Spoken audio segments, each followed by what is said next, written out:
More guns is the answer. That's what Donald Trump said. He actually said, give guns to the teachers. No, the teachers should be... No, I think teachers should be allowed to carry. No, I think teachers should be allowed to carry. Nobody should be allowed to carry. That's the whole point. No, I disagree. Killa Kela podcast. KillaKelaOfficial.com. THTC, the UK's leading ethical streetwear label. Organically grown and ethically built garments from hemp, organic cotton and other sustainable materials. 2019 is their 20th anniversary year. Join me with THTC as a Killa Kela podcast sponsor celebrating music, social activism, hemp and street culture. THTC, eco-fashion redefined since 1999. Come on, ma. Please. Syringes, water fighting this. Real food for just for hit plenty. Oh look, oh no, watch them burn them brain out. 30 to follow. Killa Kela Fortified featuring Patoine. Available on all good music platforms now. AG Dentistry. In my line of work, not only does what I do with the mouth get reviewed, it's also my instrument. And it's beyond important to me that my teeth get the professional service they deserve. The AG family provide expert dentistry, whether it's NHS or cosmetic. They're the finest in London. Head over to agdentistry.co.uk for more information on treatments and prices. AG Dentistry. Beatbox created. Killa Kela. And we're here to talk about world music and street culture. Killa Kela podcast.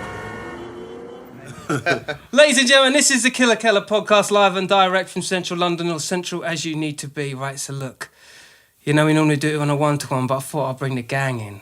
I thought I'd bring the crew of my boys, okay? MAKOLA ZUBY, Killa Kels, live and direct. How'd you like us now, all right? Yeah? How you feeling, boys?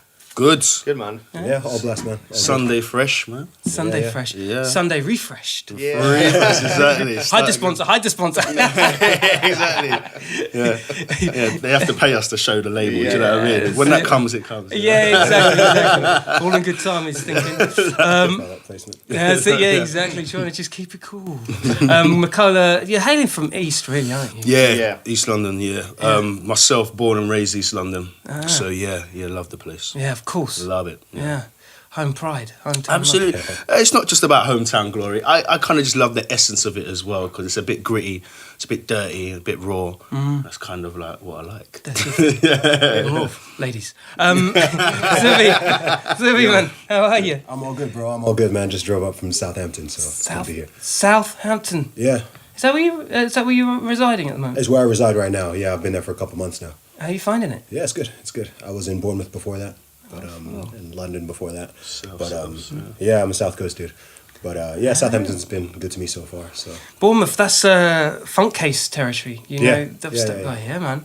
That's my boy. He's done podcasts too. Yeah, funnily enough, I was listening to that on the way up. Funnily enough. Yeah, brilliant. Yeah. Well, you're a seasoned podcaster as well, right? You know. I am. Yeah, I've got Real Talk with Zuby. Started that last month.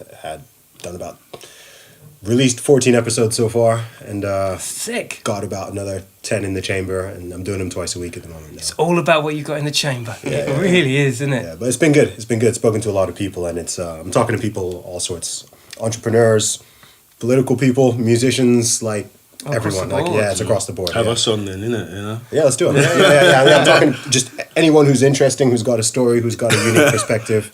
I'm connected to a whole bunch of interesting people, so I'm not limiting it to just music. It's just I base it but just around whoever's on. We just talk about their interest and their story. Really. Yeah, I feel that there's something like about an artist connecting and conversating with a podcast. I don't know what it is. Like there is I'm not taking anything away from anybody that is an artist and does podcast, but your musical influences, all the things that you guys do, and you add a slant. I think when you're writing, you put a lot of charged influences outside of circumstances, politics, etc. You're working that all the time, and I guess when you're doing a podcast as well and you're an artist, it just adds for a better kind of middleman, doesn't it? Yeah, I think so. And with me personally, I mean, I'm interested in a lot of stuff. So obviously I'm a musician primarily, but I wanted an avenue and a vehicle that I can get out my other thoughts and other areas of intellect. Yeah, for real. And so, so far so good. The feedback's been really good. Yeah. Had on a lot of interesting people. So, Yeah, it's literally 1 month in, but I'm gonna keep pushing it and see how it goes. How's it affect the music output? Does it? Well, I've got my new album coming out on Friday. Oh, brilliant! So in that sense, it hasn't. It's not. Certainly not in a negative way. You're not gonna get me podcast. No. Yeah, it's good. No, it's fucking great. And you guys have been busy as well. Very busy, yeah. Since we started, I mean, currently we just released a single called Champagne Monday. We released that a couple of weeks ago. Yeah. It's Big all man tune. it's about great. enjoying life, having a good time. You know, unfortunately, most people work 9 to 5s. They get 2 days to themselves. Yeah. Why not live life, you know, and enjoy it to the fullest? So that's what that track's all about. Yeah. Gets forgotten about, doesn't it? It does. It does. Because what happens is you're in that mode of work, that capitalist structure. That when you get your 2 days, you're just tired. You want to rest, and then before you know it, you wake up, you're back at work again. It's like you got to live your life. You know, you got. It's not all about work. It's not all about money. You know, and that's the. It's the lie that we have to live. Yeah, we all gotta live. We all got to live it, We you all know. gotta live Unfortunately, you got to, you know, it's a struggle, but I love- especially as a musician, you know. What I mean? For real, man. For real. Do you know No, what I mean? it's funny with me. I mean, I used to be in the corporate world from 2008 to 2011. Yeah. I left my job in 2011 to do music full time. You know, Which was pretty crazy to some people who didn't know me well. People don't But, understand it. yeah. They don't get it. To me, the risk was not doing it. The risk wasn't doing it. It was like so.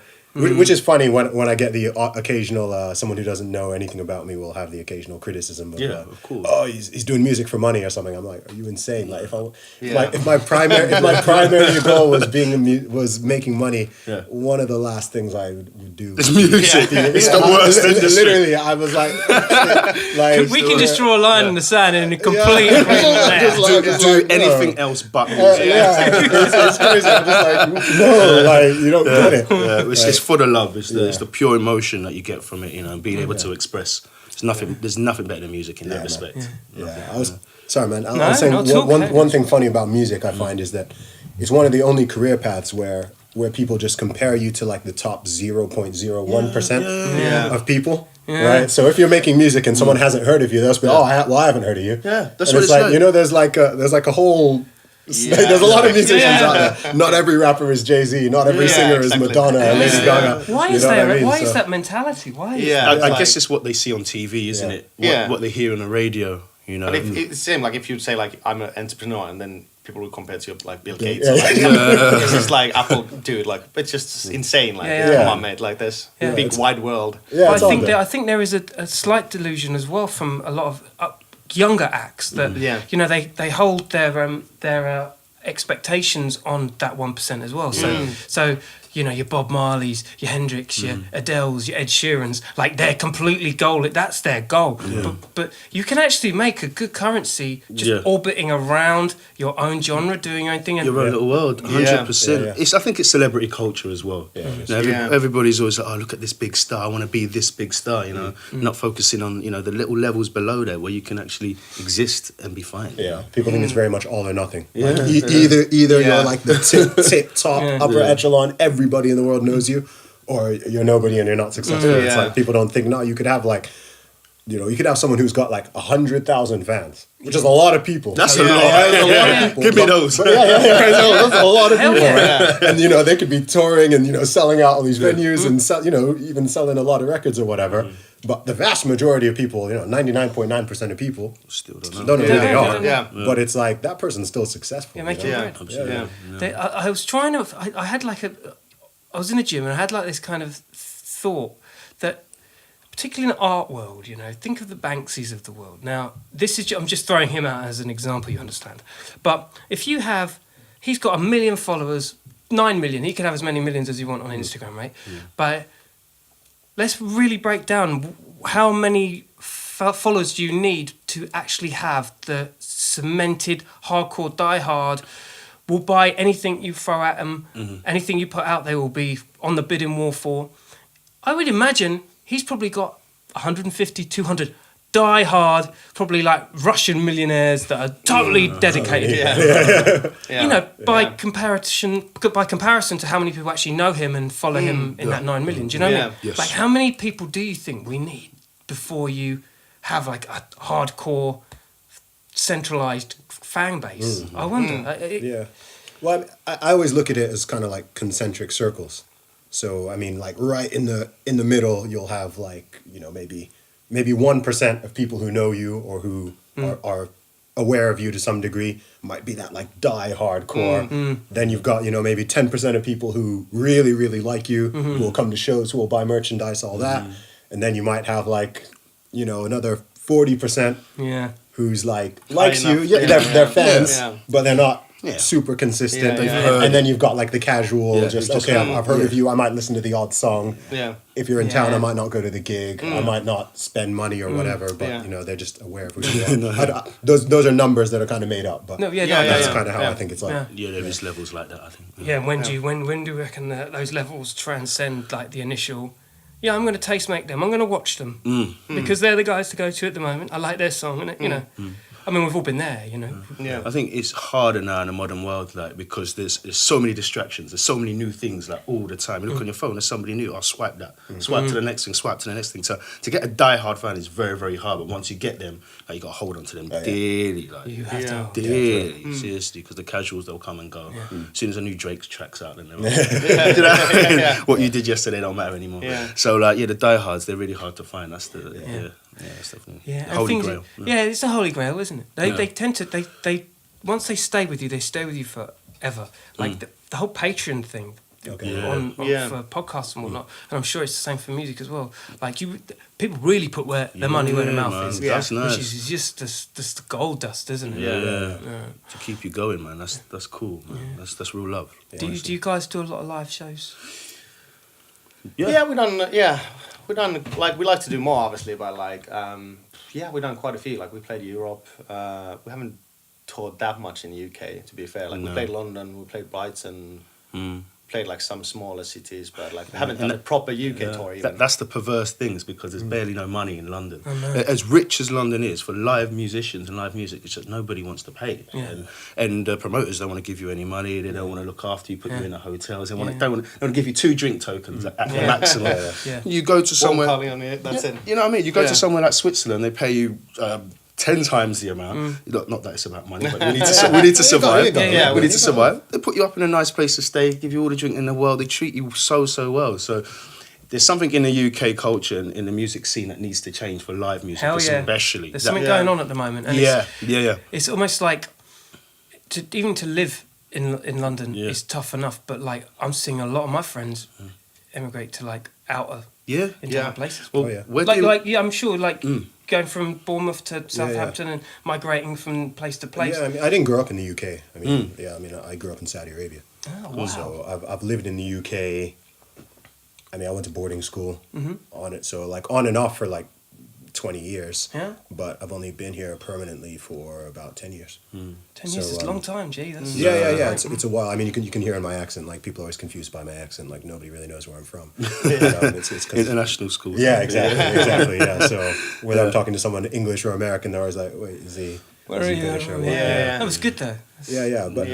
It's sorry, but coming back to the live thing, I think it's a problem in the UK in general, but I think also it's a big city problem. People say there's some stuff about New York, LA, like Paris, places like that, where I think it's economics, isn't it? Supply and demand. You've got so many artists, so many bands, so many singers, whatever, and they're willing to do stuff for free as well. Like I'm always trying to tell artists, like, sometimes you got to do stuff for free, but if like everyone is willing to do stuff for free, or even pay to play, even worse, then it kind of ruins the economics of the whole thing. Everything's basically level. It's not sustainable. No, it definitely isn't. And it devalues. I think a big problem is the devaluation of music, because you've got it on all levels. So that's happening there with the live. I don't know how you guys feel about streaming, but it's a double-edged sword. So you've gone from valuing an album at £15, say, or £12 to people have grown to just expect things to be free, and it's like, okay, well, if the album is free and the gig is free, and then you're asking me for a free T-shirt, it's kind of like, at some point I gotta, all this is costing us money. Like at some point, like, we gotta, it's kind of the absurd where, like, I feel like for the majority of people, like some people are like willing to pay like hundreds of pounds for a festival ticket. They have no issue about like paying 300-400 for a weekend. for a ticket, and then when they ask like £5, it's like, no, mate, it's a bit too expensive. It's like, how is that? Like, how can you pay it compare- out the bracket? Like, so it's ridiculously priced, and they go for it. Yeah. I don't know, maybe if you put a premium on something, then people think, oh, I'm getting something that's really, really good. If you say it's £5, £10, they're like, no, it's probably not that good anyway. But we are. We're amazing. We ain't no price drop. No more price dropping, that's it. No bargains and no deals. I mean, the other sad thing is they're actually shutting venues, and we actually did something at the Abbey Road Studios a couple of weeks ago. Yeah. Nice. It's like a charity about trying to keep these venues alive, these music venues that are just getting shut down, turning into nice wine bars, you know. And you know, there's something to be said about that. I think labels need to really put into grassroots music, you know. Yeah. It's all good having your Adele's, you know, or Drake is 80, 100 quid for a ticket.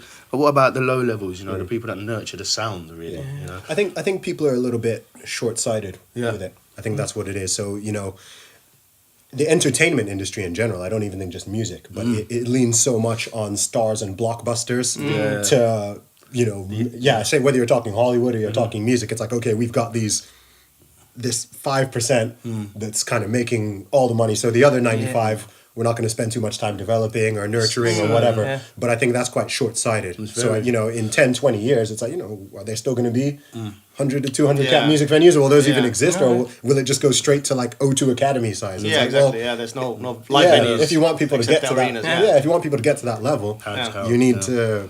People need some stepping stones. It's interesting because like the independent stuff is the most interesting stuff, the most groundbreaking stuff. The blockbuster stuff is painting by numbers. It's stuff. It's like, oh god, that's boring. I know what's going to happen here. And so like, surely you've got to like move the importance towards that independent grassroots stuff. I feel. Obviously, I'm in it, so I'm going to be behind that. But that was what you were talking about at Abbey Road. This was fundamentally. It was what it was all about, and they chose us to record a couple of our songs there. And we did an interview afterwards about what we felt about the music scene and about, you know, the venues being shut down. And what we think, you know, can be done and how the labels can... What do you guys think should be done?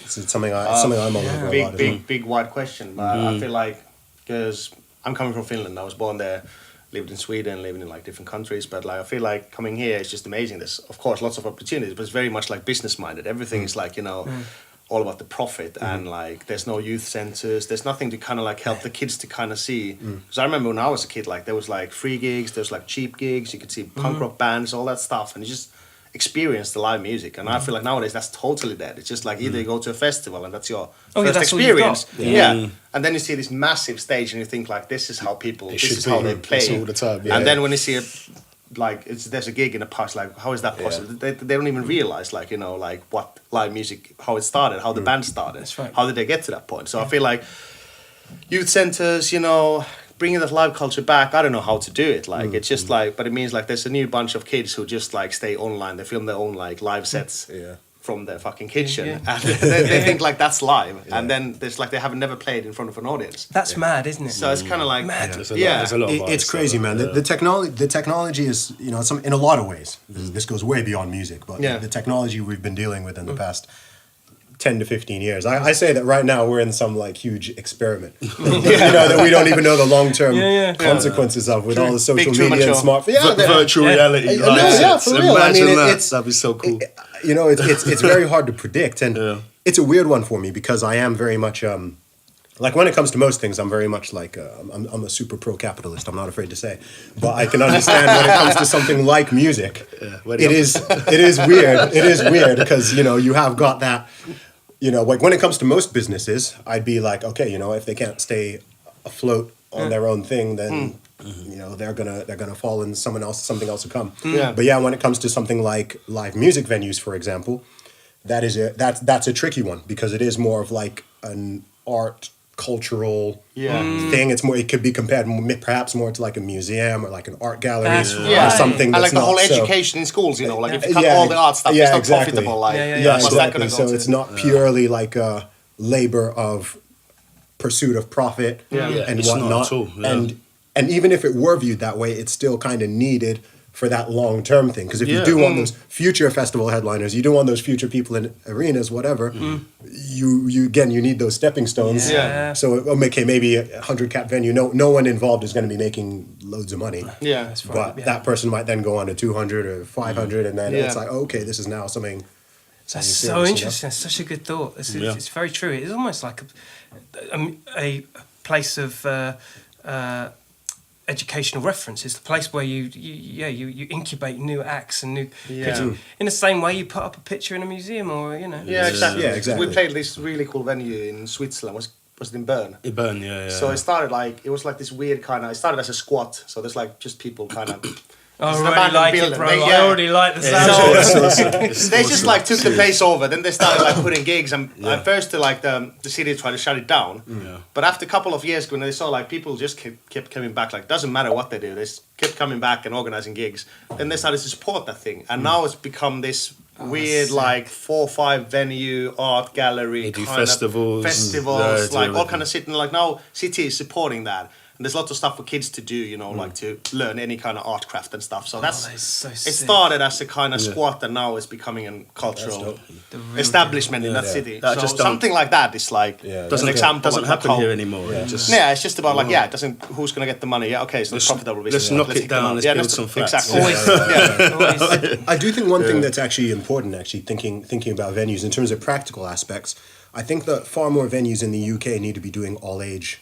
Yeah, shows, 100%. right? Yeah, I don't think yeah. that having all these live music venues being 18 plus, I think that's a Yeah. problem, because you want to have the 12, 13, 14, 15, 16, 17 you're year olds right. being able to come to gigs, because if I mean, firstly they need stuff to do. Yeah. Right? Yeah. It's half term now. There's gonna be milling around shopping centers just.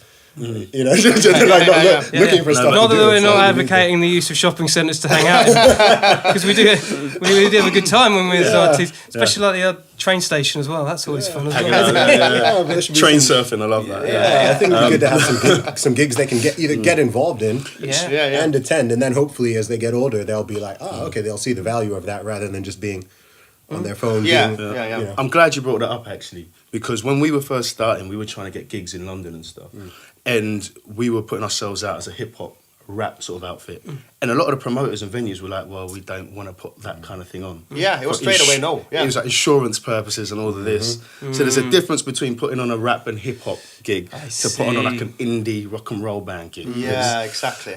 You know, I've got a story about this. I don't want to say Yeah, I don't want to say certain I've got a words, story about this. but No, I've got a do story you know about what I this. mean? Yeah, I did a small UK tour in November that I self-organized, which was initially going to be 5 dates. Yeah.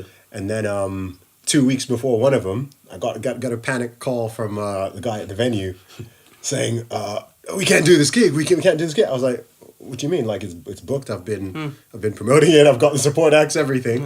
And they were like, "Oh yeah, we didn't know you were a hip hop artist. We thought you were a there you band." go. And I was like, "What?" Well, firstly, why did you think I was a band? And secondly, why is this a problem? Yeah, he's like, yeah, there's problems, with like we're worried, gangs and potential violence. We And I was same shit. It was just like the funniest thing, like I don't even swear in my music. Yeah. I was kind of like, I was like, this guy's clearly never even like. I was like, this is the opposite of the kind of rapper that I am. Like I'm about positivity and like uplifting people. Like little kids. yeah. Like I get parents who email me like, oh, I'm glad my kids can listen to your stuff without me having to be like, And I was like, this guy hasn't. Clearly has not listened to everything, but he was just like panicky. He was like, "Yeah, if we don't do it, the police will shut us down. We've had gangs, violence," and I was just like, "This is not." Yeah. I get what you're saying, but this is so irrelevant to me personally. Yeah. I know my fan base. I've never had it's any. ridiculous. 2018, 2019, still experienced that. How weird How is that? Yeah, well, you kind of got to like shape shift yourself into a place that's palatable even for the promoters. Yeah. who haven't even checked your tunes out. No, Yeah, that was a exactly. weird Yeah. one. It was like, And the funny thing, like the one who wanted us to do the gig said like yes, and then he was like, okay, we're like, okay, let's book the night, and then suddenly she came back like, sorry, we can't do this because like the owner heard that you have like some grime elements in your music. We're like, what the fuck, man? was Like, that in London? Yeah, that was in London, in East London. It's just like, Wow, come on, in Hackney. that's how Hackney. tolerable. In Hackney as well, you know what I mean? Yeah, it's crazy. I mean, I do always try to empathize with people and try to see things from their perspective. Yeah. And it's like, yes, okay, I am aware there have been situations where Yeah, of course. certain things have happened, but it's like you can't just apply like a blanket Ill rule. That's the thing. a It's whole like, genre. Yeah, exactly. Yeah. You can't have one incident happen, exactly. and then you're just like, okay, anything that remotely resembles this in any way, shape, and form, we're just gonna like, nope. you Well, know. the same thing applies with street art. Like, you know, if you hold regard or high regard to like your Dizzies or your Stormzies, there's always going to be other people. Like with street art, it's the same sort of thing. Like, you can't accept. Again, using Banksy as a reference, you can't use Banksy as, oh, that's okay, but then not accept when your grill of your front shop is getting tagged. Yeah. You can't have it both ways. Yeah. You know, it's like stick to what you're doing, and you know, and it's a funny time right now because you, again, going back to the venue thing, you either have like your carnivals or your XOYO fabrics, or you have the arenas. The in-between bits, you know, there's nothing going on. Yeah, And it's so weird, isn't it, at the moment? Yeah, it's a shame. I think, in terms of practicality, I think it's I think the demand needs to be raised. I don't know how that's done. I don't know how that's done. I mean, just thinking just with a pure business head on, I think it's like you've got the venues, or, you know, the ones that are still remaining. You know, they're there, they're fighting to survive. Lots of them are still doing really good stuff in all these different cities. But I think you just need that demand from the public. You know, I think you need to more look at why would someone rather sit at home and, I don't know, watch YouTube or watch TV than go to So that's a the more gig? Yeah, maybe they need it's to a be social question. It is a social question, you know, a technological question. And maybe, you know, from the side of artists, promoters, venues, what can be done to like entice people, you know, whether it's, you're talking students, okay, you got a 20-year-old student, what you need to make it more enticing for them to go and check out that band, Make it free. and check out that rapper. If you're a student, just make it free. Yeah, They'll be or like, I'm whatever. going. And, you know, to sit there and watch music videos online, or Yeah. you know, so I don't know what the solution is. Yeah. It's a new problem. What do you think? What do you think in terms of? Because I mean, you know, being from out from Finland, from Scandinavia, like, is there a similar sort of culture there, or do people actively, do you feel, go to? Yeah, a bit, but like I feel like there's still, at least the people that I grew up with and the scene that I was kind of part of was like very kind of welcoming, and we wanted to put up like parties and kind of go to gigs and a bunch of mates and all that stuff. But I guess like it's a cultural thing, because there were also lots of people who's like couldn't give two fucks about it. They just want to go to the nightclub and get smashed and pull a bird, and that's it. Can play a computer game when they get home. Yeah. So it's really hard to say as the whole nation. Is it that different? I don't know. I was in that scene there, but I guess there must be a scene here too. But you know, like the majority is always the same. It doesn't matter which country you are in. That's true. But also, like I feel like, you know, it's such a different market there, because like if somebody from UK would come to my small hometown, for example, people would be like, oh, that's exotic, like, oh, that's cool. And here it's just like, of course, yeah, whatever, everybody tours UK, whatever. There's so many gigs to see. Like, so yeah, there's like Especially in London. 200, 300 gigs every single day here. So it's like, you know, nothing is special to people anymore. Like nothing excites them in that sense, unless the hype band, like it's a super hype band. So yeah, it's a bit different. Yeah.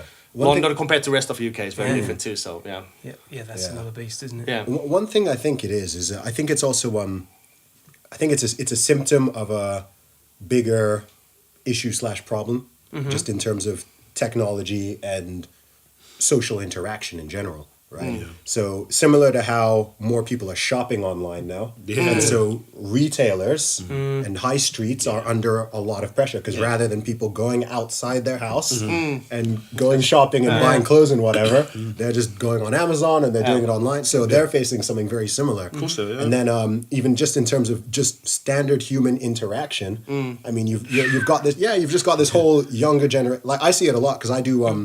I run pop-up shops all over the UK. I've got one opening in Derby on Thursday. Oh, sick. So I built my career by, you know, going out on the street, hustling, selling CDs, passing out flyers. So I'm always interacting with the public. And I have seen a change in the last few years of, you know, coming across more and more, particularly younger people who, like, they talk to you and they can't look you in the eye. You know, you're trying to speak to them and they're kind of, you know, they don't know how to socially, you know, but it does concern me. It's like they don't know how to socially interact on a human level. They're so used to doing it through a phone. Sometimes on.